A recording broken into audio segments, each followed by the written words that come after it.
وَكَذَلِكَ جَعَلْنَاكُمْ أُمَّةً وَسَطًا لِتَكُونُوا شُهَدَاءَ عَلَى النَّاسِ وَيَكُونَ الرَّسُولُ عَلَيْكُمْ شَهِيدًا۔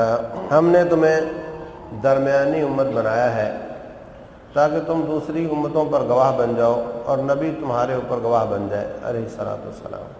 درمیانی امت، درمیان کا یہ مطلب بھی لوگ سمجھتے ہیں کہ ایک بچے نے 90% نمبر لیے ہیں، ایک نے 80 اور ایک نے 70، تو درمیانہ کون ہوا؟ یہ معنی لوگ سمجھتے ہیں کہ درمیانے کا مطلب یہ ہے۔ یہاں یہ معنی مراد نہیں ہے، یہاں مراد ہے درمیانہ وہ جو سب سے اچھا ہو، اعلیٰ ہو اور درمیانہ ہو۔ جیسے کسی چیز کی چوٹی ہو، ڈھیری لگی ہوئی ہے، اس کے جو بیچ والا حصہ ہے وہ اعلیٰ بھی ہے اور درمیانہ بھی ہے۔ اس چوٹی سے پیچھے رہو گے تو نیچے رہو گے، اس چوٹی کے آگے چلے جاؤ گے تو بھی نیچے چلے جاؤ گے، چوٹی پر رہو گے تو اعلیٰ بھی رہو گے اور درمیان میں بھی رہو گے۔ تو جس نے 90% نمبر لیے وہ درمیانہ ہے، 80 والا درمیانہ نہیں ہے۔ مقصد یہ کہ اعلیٰ اور بلند اور بہتر بھی ہو، ایسا بہتر اور اعلیٰ اور درمیانہ کہ جس سے پیچھے رہنے والا بھی نیچے ہو، جس سے آگے جانے والا بھی نیچے ہو، یہ وہ والی درمیانی امت ہے۔ رسول اللہ صلی اللہ علیہ وسلم کی فراست پر قربان جائیں، ذرا بھی اگر کوئی شخص اس وسطیت اور درمیانہ پن سے آگے پیچھے ہونے کی کوشش کرتا تو آپ بہت زیادہ پریشان ہو جاتے اور غصہ فرماتے۔ آج کے حالات نہ ہوتے تو شاید آپ کو وہ حدیثیں سمجھ نہ آتی کہ ذکر اذکار پر ناراضگی، قرآن پڑھنے پر ناراضگی، روزہ رکھنے پر ناراض ہو رہے ہیں۔ روٹین تو یہ ہے کہ یہ سب نیکی کے کام ہیں، ان پر ناراضگی کا کیا حساب ہے؟ لیکن نبی صلی اللہ علیہ وسلم قرآن پڑھنے والے پر ایک پر ناراض ہو رہے ہیں، ایک روزے رکھنے والے پر ناراض ہو رہے ہیں۔ وجہ یہ کہ وہ اس حد سے آگے بڑھنا چاہتا تھا، اس وجہ سے ناراض ہو رہے ہیں۔ 4 حدیثیں اس بارے میں ہیں۔ حضرت عمر بن عاص رضی اللہ تعالیٰ عنہ، ان کی شادی ہوئی تو ابو عمر بن عاص، ان کے بیٹے عبداللہ کی شادی ہوئی تو ایک دن عمر بن عاص اپنے بیٹے کے گھر گئے بہو کا حال احوال پوچھنے کے لیے۔ کہا بیٹی کیسی ہو؟ کہنے لگی کہ بہت ماشاءاللہ آپ کا بیٹا بہت نیک ہے، بہت نیک ہے۔ آپ نے میرے بیٹے کو کیسا پایا؟ بہت نیک آدمی ہے، عشاء سے لے کر فجر تک تہجد پڑھتا ہے اور فجر سے لے کر مغرب تک روزہ رکھتا ہے۔ کیا سمجھے ہو؟ کتنا زیادہ نیک ہے، کہو سبحان اللہ۔ ایک کہتا ہے میرا پیر وہ 40 سال عشاء کے وضو سے فجر پڑھتا رہا، سبحان اللہ۔ وہ بیچارہ بیمار ہوگا اور کیا ہے، یہ کوئی خوبی کی بات ہے کہ 40 سال مسلسل کوئی آدمی عشاء کے وضو سے فجر پڑھے؟ اگر تھا تو انسان نا، بیمار ہوگا بیچارہ، ورنہ ایسی تو کوئی شکل نہیں نکلتی۔ والد پریشان ہو گئے، آ کر کے شکایت لگا دی رسول اللہ صلی اللہ علیہ وسلم کو کہ جی میرا بیٹا تو ایسے کرتا ہے۔ بلا لیا، فرمایا کہ عبداللہ یہ تو مجھے پتہ چلا ہے تو ایسے کرتا ہے، تو غلط بات ہے۔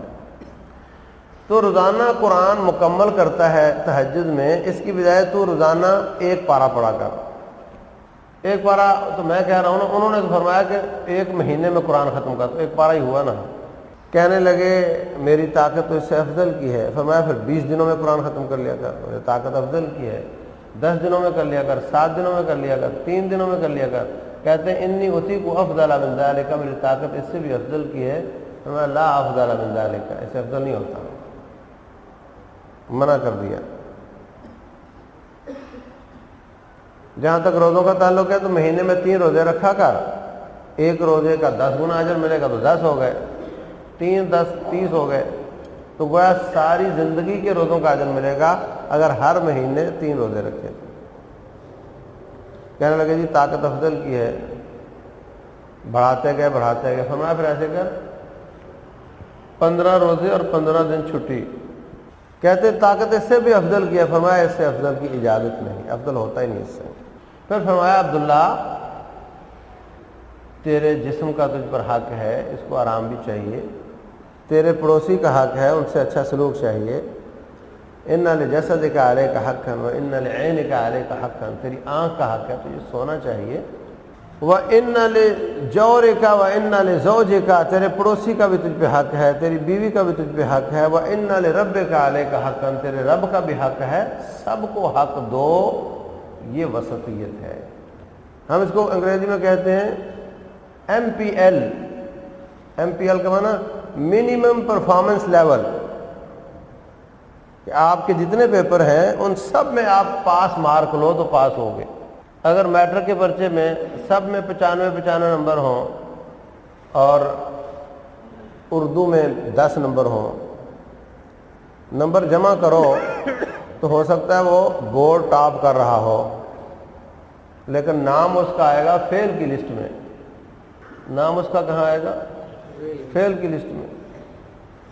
تو اے عبداللہ، اللہ کے حق میں تو 95 لے رہا ہے مثلا، اور دوسری طرف جھول دکھا رہا ہے وہاں جو MPL سے بھی نیچے جا رہے ہو، جو کم از کم حق کسی کو دینا ہوتا ہے اس سے بھی نیچے جا رہے ہو. یہ تو تیری ناکامی ہے، اس لیے اس کی اجازت نہیں. یہ دوسرا واقعہ بھی صحیح بخاری میں ہے. حضرت ابو الدرداء رضی اللہ تعالیٰ عنہ، ان کا بھائی بن گیا سلمان فارسی رضی اللہ عنہ. سلمان مہاجر تھے، ابو الدرداء انصاری تھے. اس وقت پردہ وردہ بھی نہیں ہوتا تھا.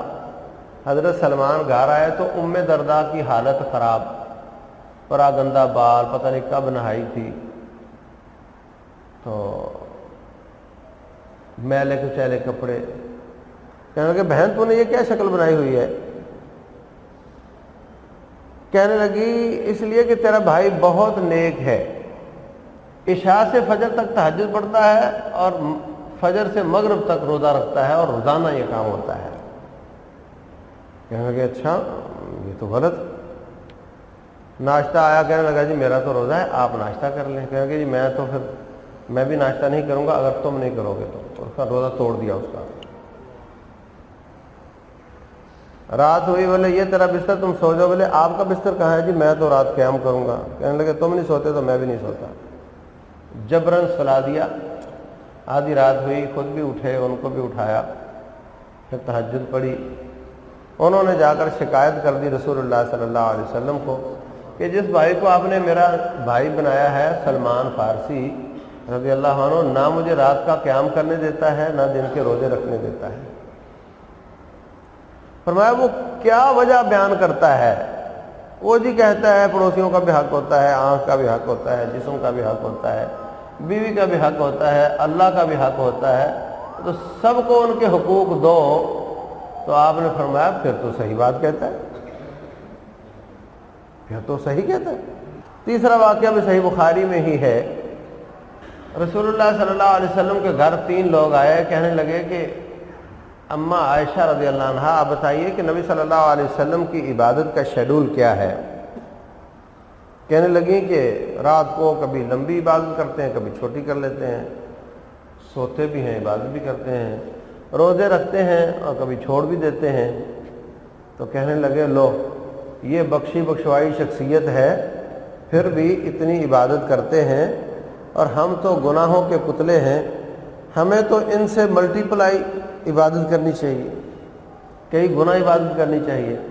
لہذا ایک کہتا لو جی آج کے بعد میں تو ساری رات قیام کروں گا، کبھی نہیں سوؤں گا. دوسرا کہتا ہے جی آج کے بعد ہر روز روزہ رکھوں گا، کبھی افطار نہیں کروں گا. تیسرا کہتا ہے بیوی بچے بہت بڑا فتنہ ہوتے ہیں تو میں تو شادی ہی نہیں کروں گا، رب کی پوجا ہی کرتا رہوں گا. نبی صلی اللہ علیہ وسلم گھر تشریف لائے. عائشہ صدیقہ رضی اللہ عنہا وعن ابیہا نے ان کو ماجرا سنایا.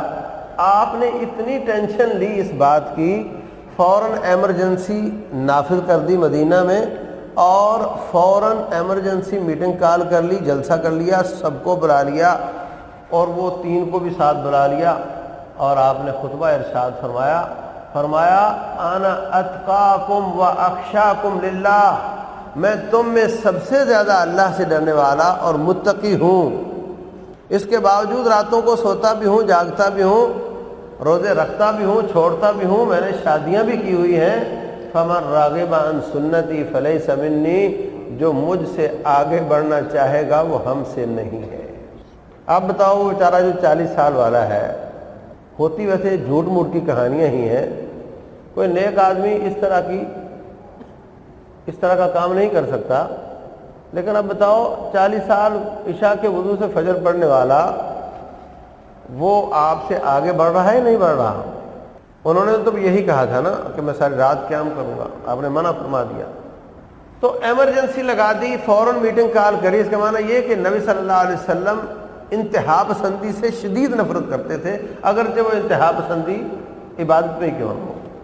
شیطان کی کوشش ہے کہ اول تو اسلام کی چوٹی پر چڑھنے نہ دے، سست رکھے بندے کو، کمزور کوتاہ سست، اور اگر کوئی چڑھ گیا ہے نا تو اس کو کہتا اور آگے چلا جائے تاکہ پھر نیچے چلا جائے، چوٹی پر نہ رہے، انتہا پسند ہو جائے، تو اللہ تعالیٰ نے اس سے منع فرمایا ہے۔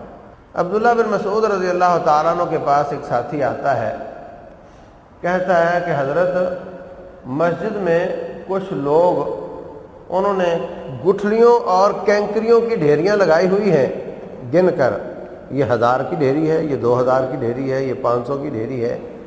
ان کا امیر کہتا ہے کہو سبحان اللہ، وہ ادھر سے پکڑتے ہیں سبحان اللہ سبحان اللہ، وہ ڈھیری ادھر سے ادھر منتقل کر لیتے ہیں تو ان کو معلوم ہو جاتا ہے کہ ہم نے 500 بار کہہ لیا، 1000 بار کہہ لیا۔ پھر وہ کہتا ہے کہو اللہ اکبر 1000 بار، تو وہ ادھر سے ڈھیری ادھر منتقل کر لیتے ہیں۔ عبداللہ بن مسعود رضی اللہ تعالیٰ عنہ لال پیلے ہو گئے، یہ سنن دارمی کے مقدمے میں صحیح حدیث ہے، شدید ناراض اور غصے میں آ گئے کہ تو مجھے بتانے کے لیے آ گیا ہے، ان کو جا کر کیوں نہیں سمجھایا؟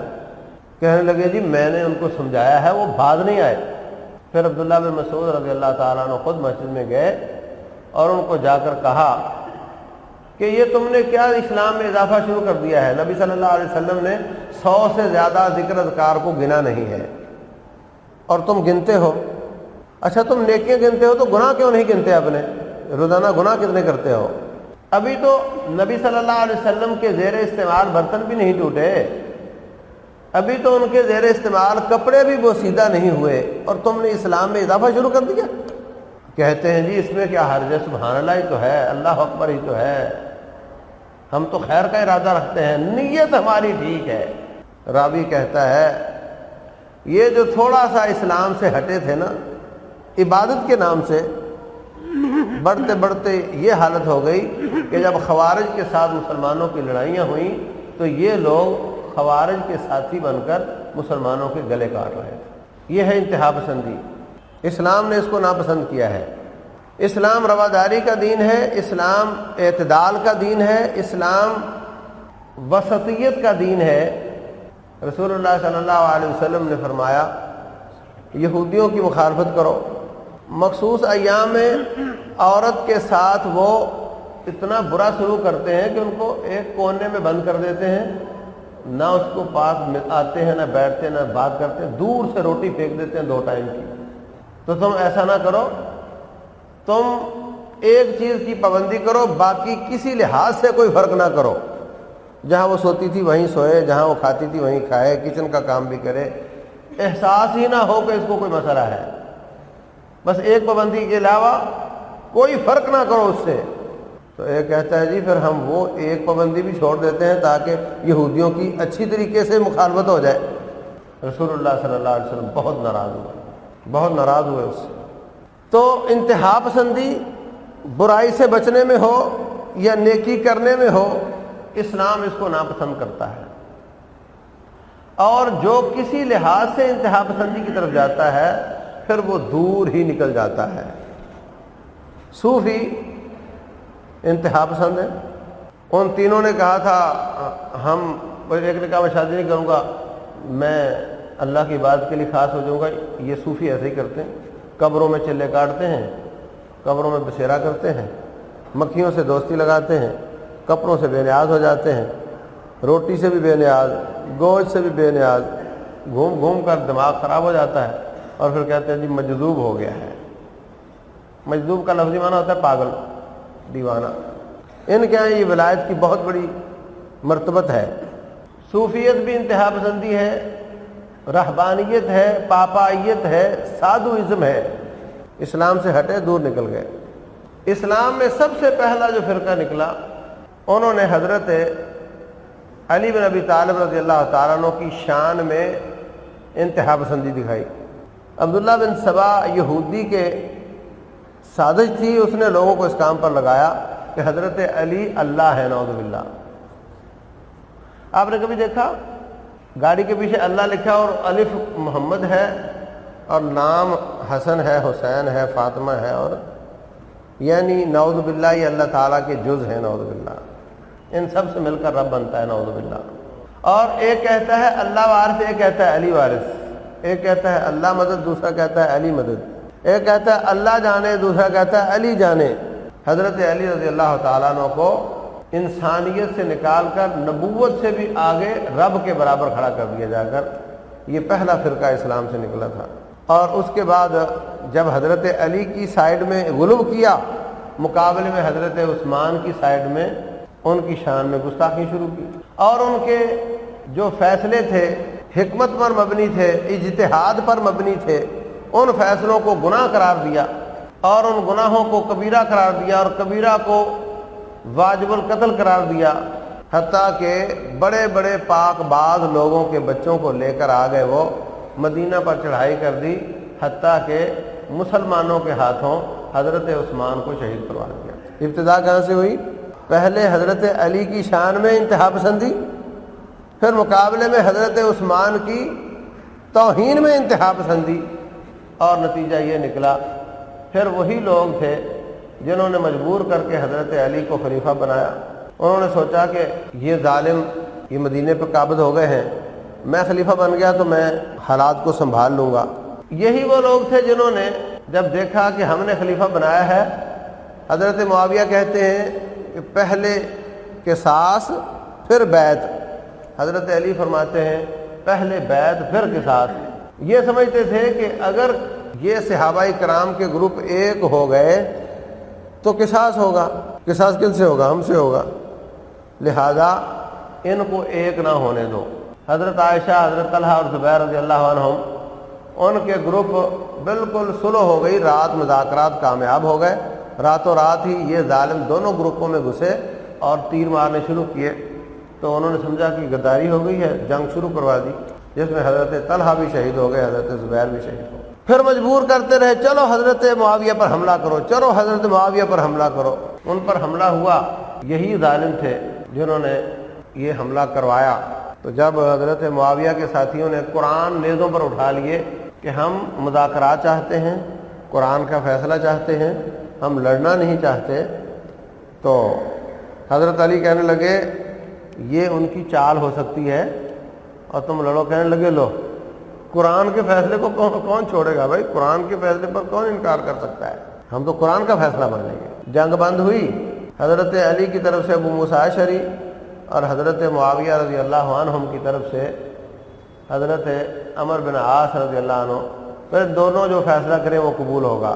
یہ بیچ میں دیکھا کہ یہ تو پھر ایک ہو رہے ہیں، یہ تو ہمیں قتل کریں گے، کہنے لگے لو جی اللہ فرماتے ہیں ان الحکم الا للہ، حکم اللہ کا، اور علی کہتے ہیں حکم دو بندوں کا، تو انہوں نے تو ان دونوں کو رب کا شریک بنا لیا ہے، لہذا یہ مشرک ہو گئے ہیں، لہذا یہ کافر ہو گئے ہیں، نعوذ باللہ، لہذا جو ان کے پیروکار ہیں وہ بھی کافر ہو گئے ہیں، اور جن کو کافر نہیں کہتا وہ بھی کافر ہو۔ اب ان کی نشانیاں غور کرتے جاؤ، کیا کیا نشانیاں ہیں۔ یہ سب سے بڑی نشانی انتہا پسندی، اگلی نشانی جہالت، کہ پاس اپنے علم نہیں اور کسی عالم سے پوچھنا نہیں، خود ہی فیصلے کرنے ہیں، خود ہی مفتی، خود ہی جلاد۔ یہ بہت بڑی قباحت کی بات ہے، محرومی کی بات ہے، بہت بڑی ہلاکت کی بات ہے کہ خود ہی فیصلے کرنے ہیں اور خود ہی اس پر عمل شروع کر دینا ہے۔ اگر کہو کسی عالم دین سے پوچھ لو تو کہیں گے اس کو کیا پتہ ہے، وہ تو جاہل ہے، وہ تو حکمرانوں کے ساتھ ملا ہوا ہے، اس لیے اس کی بات نہیں چلے گی، ہم خود فیصلہ کریں گے۔ انتہا پسندی اور جہالت۔ رسول اللہ صلی اللہ علیہ وسلم نے فرمایا تھا، صحیح بخاری میں ہے، کہ اس امت میں ایسے لوگ نکلیں گے سفہاء الاحلام حدیث الاسنان، جو عقل میں بے وقوف ہوں گے اور عمر میں کچے ہوں گے۔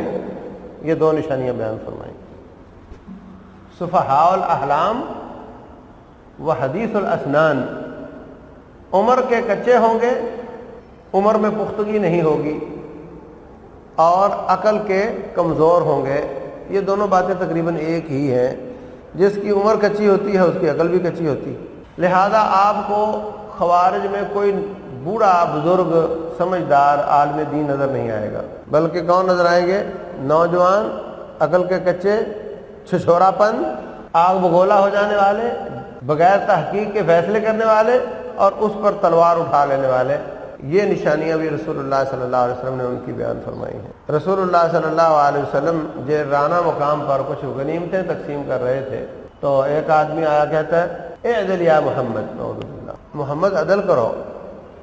رسول اللہ صلی اللہ علیہ وسلم فرماتے ہیں میں نہیں کروں گا تو اور کون عدل کرے گا؟ ایک روایت۔ دوسری روایت میں ہے، فرمایا کہ اما تأمنونی وانا امین من فی السماء، تم مجھے امانت دار نہیں مانتے، مجھے تو میرا رب امین بناتا ہے، امین سمجھتا ہے۔ ایک روایت میں حضرت خالد بن ولید نے کہا، دوسری روایت میں عمر بن خطاب رضی اللہ عنہ نے کہا کہ آپ مجھے اجازت دیں میں اس کی گردن کاٹتا ہوں۔ ایک روایت میں رسول اللہ صلی اللہ علیہ وسلم نے فرمایا اس کو چھوڑ دو، ہو سکتا ہے نماز پڑھتا ہو۔ ایک روایت میں فرمایا اللہ نے مجھے نمازیوں کو قتل کرنے سے منع فرمایا۔ ایک روایت میں فرمایا اس کو چھوڑ دو، اس کی نسل سے ایسے لوگ نکلیں گے، اب نشانیاں گنتے جانا، جن کی نمازوں کے سامنے تم نمازوں کو کم اور روزوں کے سامنے روزوں کو کم سمجھو گے، یعنی عبادت میں، روزے نماز میں انتہا پسندی ہوگی۔ صحابہ کرام تو عدل پر قائم تھے نا، معتدل تھے نا، وہ تو جو میں نے صفت بیان کی ہے اس امت کی، وَكَذَلِكَ جَعَلْنَاكُمْ أُمَّةً وَسَطًا، صحابہ کرام تو اس پر تھے۔ کہا کہ تمہاری وسطیت ان کی عبادت سے پیچھے رہ جائے گی، یعنی وہ صحابہ کرام چوٹی پر ہیں، وہ چوٹی سے بھی آگے چلے جائیں گے۔ نمازوں کے سامنے نمازیں کم سمجھو گے، روزوں کے سامنے روزے کم سمجھو گے۔ یقرؤون القرآن، قرآن بہت پڑھیں گے، لا یجاوز تراقیہم، لا یجاوز حلوقہم بھی لفظ آتے ہیں، لیکن ان کا قرآن ان کے گلے سے نیچے نہیں جائے گا۔ کیا مطلب؟ جیسے پیناڈول جب تک گلے سے نیچے نہ جائے تو اثر نہیں کرتی، ایسے ہی قرآن جب نیچے نہیں جائے گا تو اثر نہیں کرے گا۔ مقصد یہ کہ قرآن ان پر اثر نہیں کرے گا، قرآن ان پر اثر نہیں کرے گا۔ یقتلون اہل الایمان ویدعون اہل الاوثان، مسلمانوں کو قتل کریں گے اور کافروں کو چھوڑ دیں گے، اور یہ دونوں باتیں بھی ایک ہی ہیں۔ جو آدمی مسلمانوں کو قتل کرتا ہے وہ لامحالہ کافروں کو ریلیف ہی دیتا ہے، اور جو شخص کافروں کو قتل کرتا ہے وہ لامحالہ مسلمانوں کو ریلیف ہی دیتا ہے۔ اللہ تعالیٰ نے محبت اور نفرت دونوں جذبات انسان کے اندر رکھے ہیں۔ جو آدمی مومنوں سے محبت کرے گا تو لامحالہ نفرت کافر کے لیے ہوگی، کیونکہ نفرت کسی سے تو کرنی ہے نا، اور جو آدمی مومنوں سے نفرت کرے گا لامحالہ محبت اس کی کافروں کے لیے ہوگی، اس لیے کہ جذبات تو دونوں موجود ہیں۔ ہم اپنی حکومت کے بارے میں دیکھتے ہیں کہ جب ان کو ہندو جوتا دکھاتے ہیں تو یہ ہمارے قریب ہو جاتے ہیں، سمجھو نہیں؟ انہوں نے بی جے پی کی حکومت بنائی تو گورنر پنجاب ہمارے مرکز پہنچ گیا، خود ہی مرکز پہنچ گیا، وہاں طالب علموں کو ملا، اور یہ مشاہد حسین بھی ساتھ تھا، وزیر تعلیم بھی ساتھ تھا، ہم نے نہیں بلایا، خود ہی پہنچ گیا۔ یہ ہم پیغام دینے آئے ہیں کہ انہوں نے اگر انتہا پسندوں کو ہندوستان کی حکومت دے دی ہے تو چلو ہم بھی علامتی طور پر جو سچے مسلمان ہیں وہ تو انتہا پسند سمجھتے ہیں، ہم تو انتہا پسند نہیں ہیں، ہم بھی ان سے سلام لیتے ہیں۔ اگر تم ان کو، وہ جواب تو اس کا یہ بنتا ہے کہ تم انتہا پسندوں کو حکومت دیتے ہو تو پھر ہم پکے کٹڑ مسلمانوں کو دیتے ہیں، جواب تو اس کا یہ تھا۔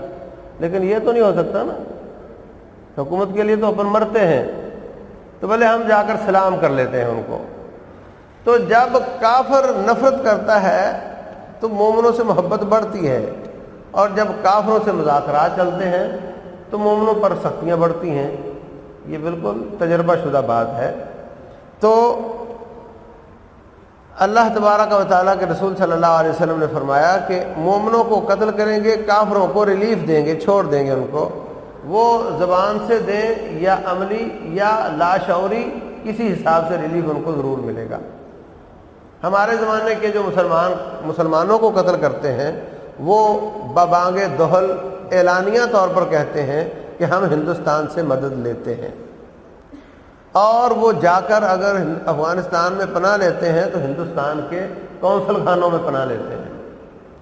تو یہ حدیث بالکل پوری ہو گئی کہ مسلمانوں کو قتل کریں گے اور کافروں کو چھوڑ دیں گے، اور قرآن کا ان پر، اسلام کا ان پر اثر نہیں ہوگا۔ بظاہر داڑیاں، بظاہر چہرے نورانی، بظاہر شلواریں اوپر، بظاہر قرآن کی کثرت سے تلاوت، نمازیں اور روزے، یہ سب کے باوجود فرمایا یمرقون من الدین کما یمرق السهم من الرمیہ، اسلام سے ایسے نکل جائیں گے جیسے تیر شکار سے نکل جاتا ہے۔ آپ نے ہرن کو تیر مارا، تیر لگ کر باہر نکل گیا، فرمایا اس تیر کو پکڑو، یہ بھی بخاری شریف کے لفظ ہیں، اس کے پر غور کرو کہ یہ جسم کے اندر سے نکلا ہے تو آپ کو کوئی نشان نظر نہیں آتا، اس کے ڈنڈے پر غور کرو تو کہیں نشان نظر نہیں آتا، اس کے پیچھے پر غور کرو، بھالے پر غور کرو، کہیں خون کا نشان نہیں آتا۔ فرمایا سبق الفرس والدم، یہ اس کے پیٹ کی لید سے بھی گزرا ہے اور اس کے خون سے بھی، گوشت سے بھی گزرا ہے، لیکن کہیں نشان نظر نہیں آتا۔ جہاں سے پر اور ڈنڈا جوڑا گیا ہوتا ہے کلمپ کے ساتھ، وہاں تھوڑا سا لگتا ہے کہ شاید یہ کسی جسم سے گزرا ہے۔ فرمایا ایسے ہی یہ اسلام میں داخل ہو کر اسلام سے نکل جائیں گے اور ان کے ساتھ اسلام کی کوئی نشانی نہیں ہوگی۔ آپ کو دیکھنے میں وہ بہت بڑے مسلمان نظر آئیں گے، لیکن حقیقت میں ان کے ساتھ اسلام بالکل نہیں ہوگا۔ اسلام کا لیول تو دیکھو کہ مسلمانوں کو کافر قرار دینا ہے، ان کو مارنا ہے۔ حضرت علی رضی اللہ تعالیٰ عنہ کو کہنے لگے تم کافر ہو گئے ہو، نعوذ باللہ۔ مسجد کوفہ میں انہوں نے درس دیا تو یہ بیٹھے ہوئے ہیں، سر نیچے ہاتھ اوپر، ان الحکم الا للہ، ادھر سے بولا ان الحکم الا للہ، ہر طرف سے یہی آواز آ رہی ہے، حکم اللہ کا۔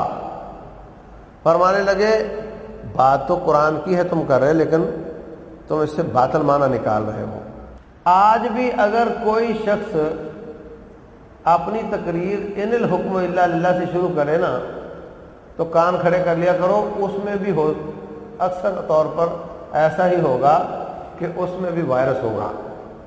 تو باہر صورت کہنے لگے کہ آپ کے وظیفے ہم بند نہیں کریں گے اور آپ پر کوئی زیادتی بھی نہیں کریں گے، آپ کا موقف غلط ہے، لیکن ہم آپ کو کوئی بھی ایکشن نہیں کریں گے حتیٰ کہ تم خود کوئی زیادتی نہ کرو۔ وہاں سے نکلے، عبداللہ بن وہب ان کا سربراہ تھا، وہاں سے نکل کر نہروان ایک جگہ میں پڑاؤ ڈالا، وہاں پر بیریئر لگا دیا، جو یہاں سے گزرے گا ہماری مرضی کے بغیر نہیں گزرے گا۔ ایک مسلمان تھا، تھوڑا چالاک تھا، تو اس کو کہتے ہیں تم کون ہو؟ بولے میں کافر ہوں۔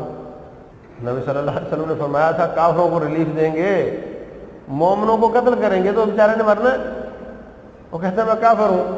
کہتا آ جا، بٹھایا اس کو، ایک مولوی کو بلایا، کہتے ہیں اس کو واز کر، اس کو واز کی تو پھر کہا جی حضرت کہاں جانے کا ارادہ ہے؟ بولے فلاں نوری آباد میں جانا ہے مجھے۔ ایک اونٹ دیا، ایک سوار دیا کہ اس کو بٹھاؤ، اس کے گھر چھوڑ کر آؤ۔ کیوں؟ قرآن کہتا ہے وَإِنْ أَحَدٌ مِّنَ الْمُشْرِكِينَ اسْتَجَارَكَ فَأَجِرْهُ حَتَّى يَسْمَعَ كَلَامَ اللَّهِ، اگر کوئی مشرک آپ سے پناہ مانگے تو اس کو پناہ دو یہاں تک کہ وہ اللہ کی کلام سنے۔ ثم أبلغه مأمنه، پھر اس کو امن والی جگہ پر چھوڑو۔ تو دیکھو ہم نے اس کو قرآن سنایا ہے اور اس کو پناہ دی ہے، اور اب اس کو امن والی جگہ پر چھوڑ کر آ رہے ہیں، تو ہم تو قرآن پر عمل کر رہے ہیں۔ اللہ اکبر۔ پھر وہاں سے گزر ہوا حضرت عبداللہ بن خباب رضی اللہ تعالیٰ عنہ کا۔ کون ہو؟ یہ عبداللہ بن خباب ہوں، اچھا صحابی ہو، جی ہاں کوئی حدیث تو سناؤ نبی صلی اللہ علیہ وسلم کی. حدیث سن لی. پھر کہتے ہیں حضرت علی کے بارے میں کیا خیال ہے؟ یہ نبی صلی اللہ علیہ وسلم کے داماد ہیں، جنتی ہیں، خلیفہ راشد ہیں، مومن ہیں. کہنے لگے لو پکڑو اس کو ذبح کرو، اس لیے کہ ان کو کافر نہیں مانتا. ان کے ساتھ ان کی ولد تھی، لونڈی تھی، ان کو لے گئے.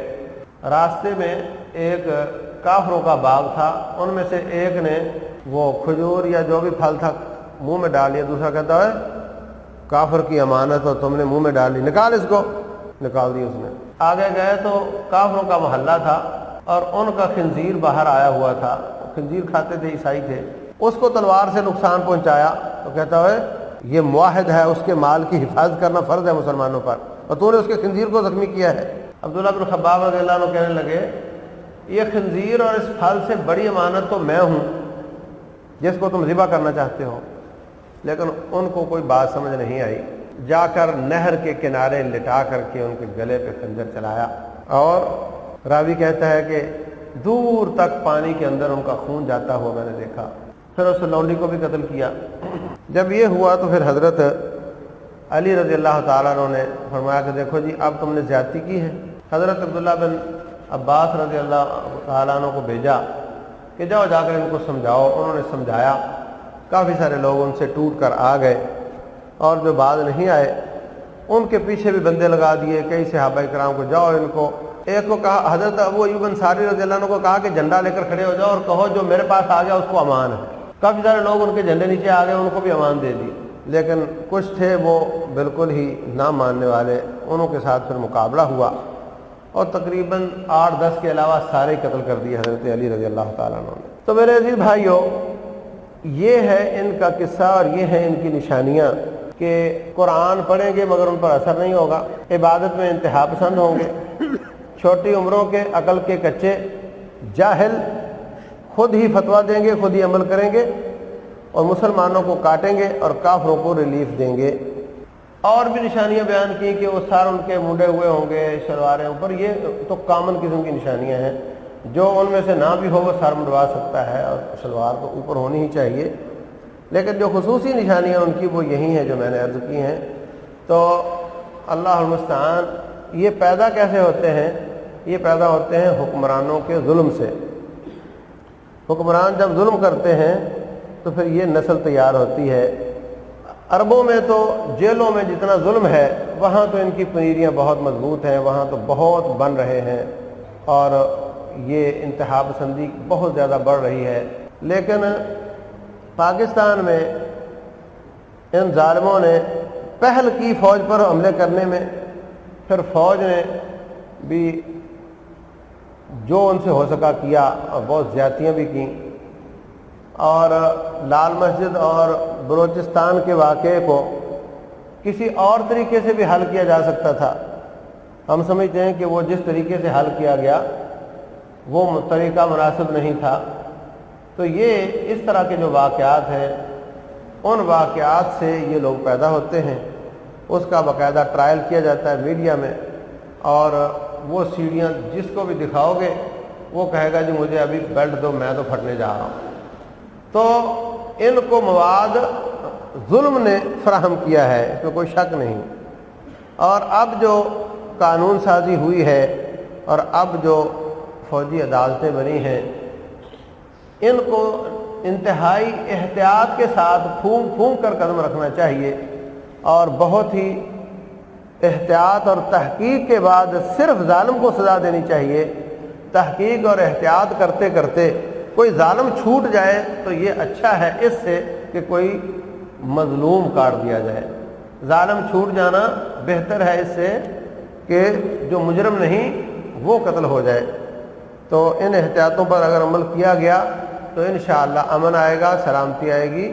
اور یہ جیسے قرآن حدیث میں آیا کہ کافروں کو ریلیف دیں گے، تو افغانستان کی بڑی جنگ کی آخری دم ہے یہ، کیونکہ ان کو ریلیف دیتے ہیں، ان سے تعاون لے کر کام کرتے ہیں. جس طرح وہ پورا ہاتھی کٹ گیا ہے، انشاءاللہ یہ دم بھی ختم ہو جائے گی انشاءاللہ. لیکن اگر انصاف کا دامن ہاتھ سے چھوٹ گیا اور گھوڑے گدھے برابر ہو گئے تو پھر ایسی ایسی پنیری ان کی تیار ہوگی کہ جن کا مقابلہ ملک اور قوم کے بس میں نہیں ہوگا۔ اللہ ہمیں وہ دن نہ دکھائے اور ہمیں عدل اور انصاف کا تقاضا پورا کرنے کی توفیق دے۔ اللہ تبارک و تعالی ہمیں اپنی اولادوں کو ایسے لوگوں سے محفوظ رکھنے کی توفیق دے۔ رب ذوالجلال والاکرام نہ سستی اور نہ انتہا پسندی بلکہ درمیان کی راہ، میانہ روی، اس کی توفیق عطا فرمائے۔ اسی حالت میں ہمیں موت دے۔ وما علینا الا البلاغ المبین۔